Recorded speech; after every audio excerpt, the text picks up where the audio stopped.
Well, good evening to you, ladies and gentlemen. This is Scott Manny coming to you from my home here in Columbus tonight. Excuse me.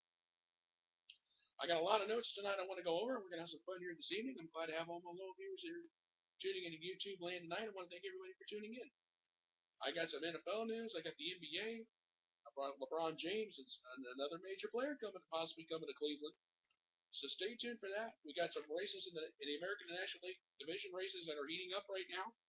I'm going to attack all those, but we're going to go ahead and get started right now.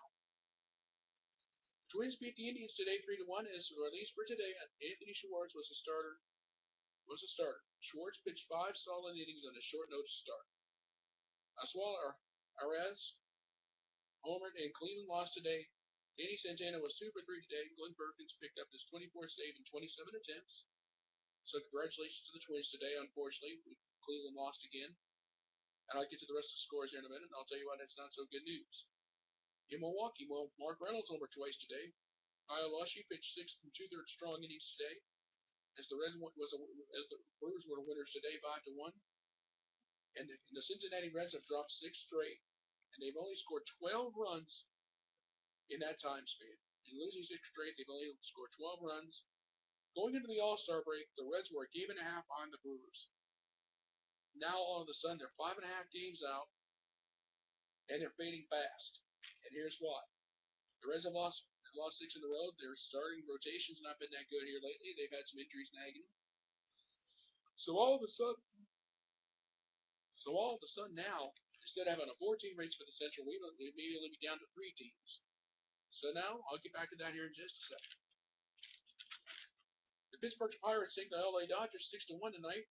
Manager Clint Hurdle is not sure that the Pirates need an ace or not to make it into the postseason. Or not. Of course, he's not complaining. He's not going to complain. His energetic and interplayed staff finally developed. In one particular, if it's Francisco Laureano showing flashes of the old 16-game resurgence of 2013. Francisco Laureano handcuffed the Dodgers for 7 innings. Tonight, Josh Harrison had 2 hits and 2 RBIs. The Pirates have won 5 out of 6 since the All-Star break and moved to a season high 7 games over 500 with a 54-47 record. And on a special note tonight, I sincerely want to offer my congratulations to David Ortiz for becoming the 53rd player to have 1,500 or more runs in his career. So some congrats to him. Congrats to everybody here tonight. I'm very happy for you, Ortiz. Too bad the Red Sox are struggling. I would love to see that, on a winning note, on a positive. Also tonight we have some other scores here. The Royals were winners tonight over the White Sox 2-1. The Rockies beat the Nationals tonight 6-4. The Mets beat the Mariners tonight 3-2. The Tigers beat the D-backs tonight 11-5. The Giants were winners tonight over the Phillies 3-1. The Yankees beat the Rangers in a rain-shortened washout 2-1 and 5. Toronto beat Boston tonight 6-4. Atlanta was winners tonight over Miami 6-1. Tampa Bay beat St. Louis tonight 3-0. The Padres were winners tonight over the Cubs 8-3. The Angels were winners tonight over Baltimore 3-2. And Oakland beat Houston tonight 9-7. The National League Central has gone from a 4-team race to a 3-team battle. The Reds have lost 6 straight since the start of the second half of the season. But if you look at all 3 divisions right now in the National League, we could possibly have, the way it looks right now, if you look at all 3 divisions, the Giants are 2 games ahead of the Dodgers right now in the National League West. The National League East, the Washington Nationals are a game ahead of the Atlanta Braves. And right now we have a 3-team battle for the Central Division lead right now between Milwaukee, Pittsburgh, and St. Louis. I would not be surprised if one of those 3 divisions comes down to the final day of the season, or we could possibly have a Game 163. Would that be exciting? That would be pretty cool. But right now, the American League races, I'm going to leave them all alone right now, because they're not as close as what everybody would have thought. Right now, we have a race for the American League East. Baltimore leads the Yankees right now over 3 games. Oakland has the best record in all of baseball right now. They're 2 games ahead of the LA Angels. And the Detroit Tigers are about 6.5 games ahead of Cleveland right now. So that's why I say that loss hurt us today. And And the Tigers were winners today, 11-5 over Arizona. So we'll move on from there. We'll have to wait and see what happens down the road. Well, there is some news in the NFL. Hey, don't forget, baby, the NFL season starts here in a few weeks. But there will be a new owner of the Denver Broncos. Owner Pat Bowlen is going to give up control of the team because of his battle with Alzheimer's disease.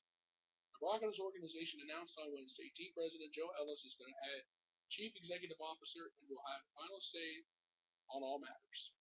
So my heart goes out to Mr. Bowlen. I hope you get well soon. I hope everything goes well with you.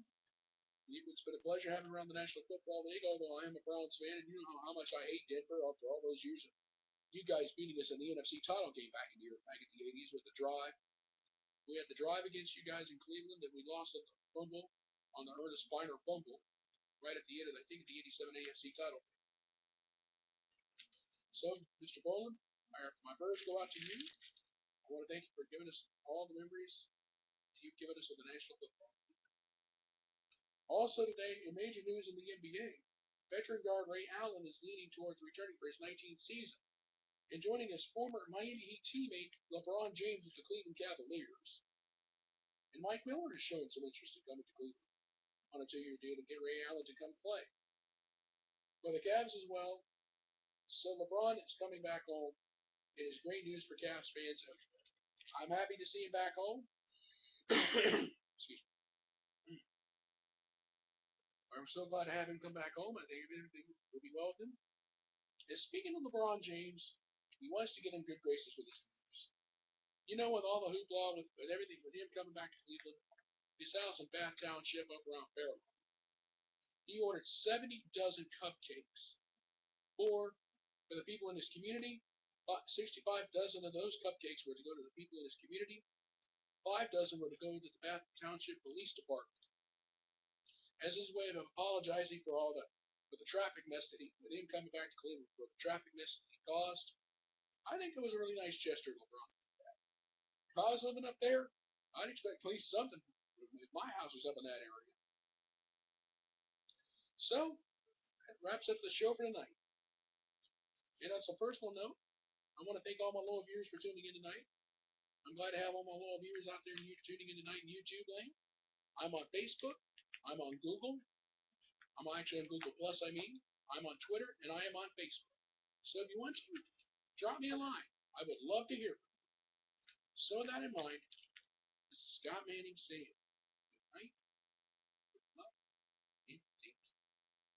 And I thank you